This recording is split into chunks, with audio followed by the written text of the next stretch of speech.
In this video, I'll be discussing about cost of acquisition of assets. Okay. Last class we discussed about long-term capital gain and short-term capital gain. In that, while finding out long-term capital gain and short-term capital gain, our formula was sales consideration minus expense on transfer. Okay, I'm skipping that portion. Minus cost of acquisition or index cost of acquisition. So today, now in this video, we'll discuss about cost of acquisition and index cost of acquisition. Achha, what is cost of acquisition? In layman's word, cost of acquisition means the purchase price of your capital asset. Okay. Now, if you have acquired the capital asset before 1st April 2001, that is before 2001, then cost of acquisition of the asset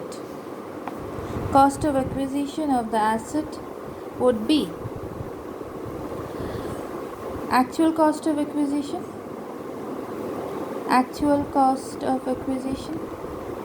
Suppose I have actually acquired the asset before 1/4/2001. Suppose you have actually acquired the asset on 25th October 1986. Fine. So, actual cost of acquisition as on 25th October 1986 or fair market value as on 1/4/2001, whichever is higher. Okay, whichever is high. In general cases, the value as in 1/4/2001 would be higher. Suppose actual cost of asset acquired on 1986 is 10 lakhs and in 2001 the fair market value turns out to be 15 lakhs.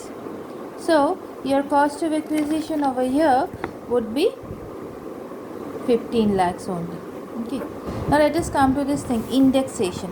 Indexation, in the last video rather, I told you indexation is the inflation factor in your price. It's nothing but the inflation factor. Fine. To deal with the inflation factor, we need this indexation. Let me show you the indexation list. Let me see if I can find it over here. Actually, I'm sitting with it to show you the list. Here. Fine. Indexation has started from the year 2001. Okay. And we take financial year 0102 as the base year. And since you have done the chapter indexation, I don't remember if you have done, base year is always taken as 100. Okay. So here 2000, 2001, 2200, and accordingly indexation is changing for every year. You have indexation till 1819 because the applicable assessment year for you is 1920, I guess, or 2021. Okay, that we'll discuss later. Your assessment year is 1920, I think so. Anyways, so that is the indexation factor. The indexation will get from there. Achha, how to apply this indexation thing? Look over here. Let us take an example. Okay. Asset acquired on 25/10/1986. On that day, value was 10 lakhs. Okay. Fair market value as on 1/4/2001 is 15 lakhs. Okay. Sales consideration, and suppose I'm selling the asset on 1st July 2010. I had sold the asset on, suppose, 1st July 2010. Okay. Or shall I take the current assessment here? Okay. Let us take as the let it be 2018. I've sold the asset on this date, okay, at a price of say 38 lakhs. Okay, now I have to find the capital gain. Acha, I have acquired the asset in the year 1986. I am selling in the year 2018. So period of holding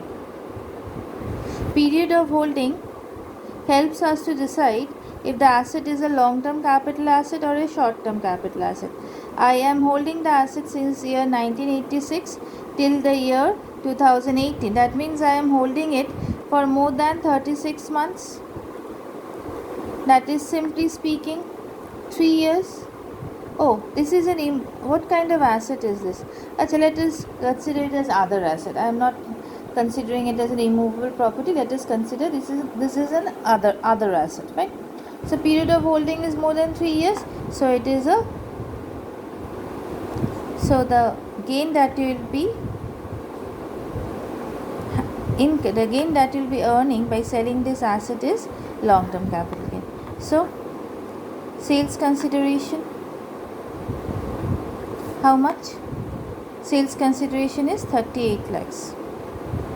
Okay, sales consideration is 38 lakhs.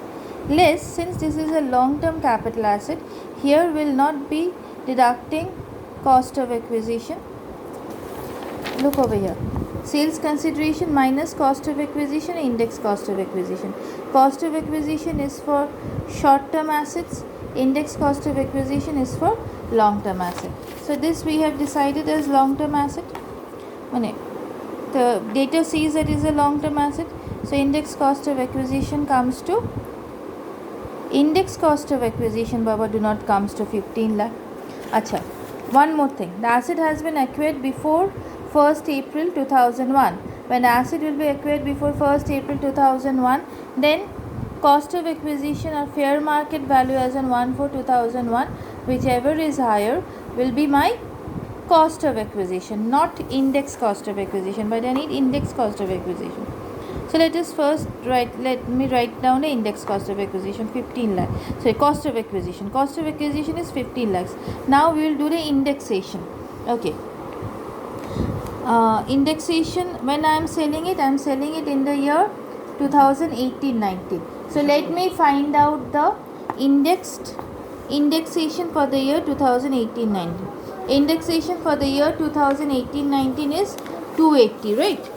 So here I'll multiply this by 280, and base indexation, that is indexation as on 1/4/2001, is when the value was as on 1/4/2001, when my value of the property is 15 lakh. In that year my indexation was 100. So divided by 100 multiplied by 280, you will get some value. Is the indexation part clear? Let me explain once again. First thing that we did is finding out the cost of acquisition.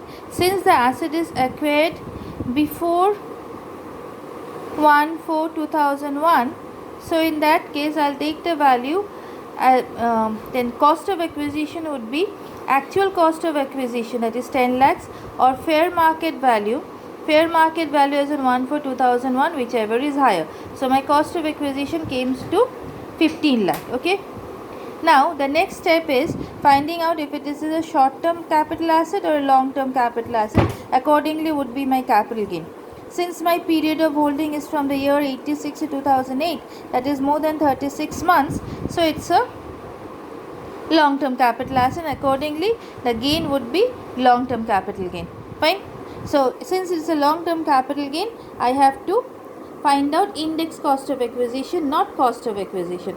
Cost of acquisition I know 15 lakhs. Now I have to do the indexation. Base indexation is 100. So divide 15 lakh by base year's indexation. Multiply it with the year, with indexation of the year in which it is getting sold. It is getting sold in the year 2018-19.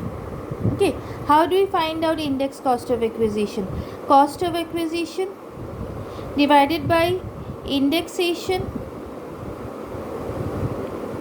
of base year multiplied by indexation of the year in which asset is transferred. This is the formula, okay? But you don't need to remember the formula, just remember the logic. There's nothing mugging up, there's nothing to mug up the formula, there's nothing like that you have to mug up the formula, okay? So multiplied by indexation of the year in which asset is transferred.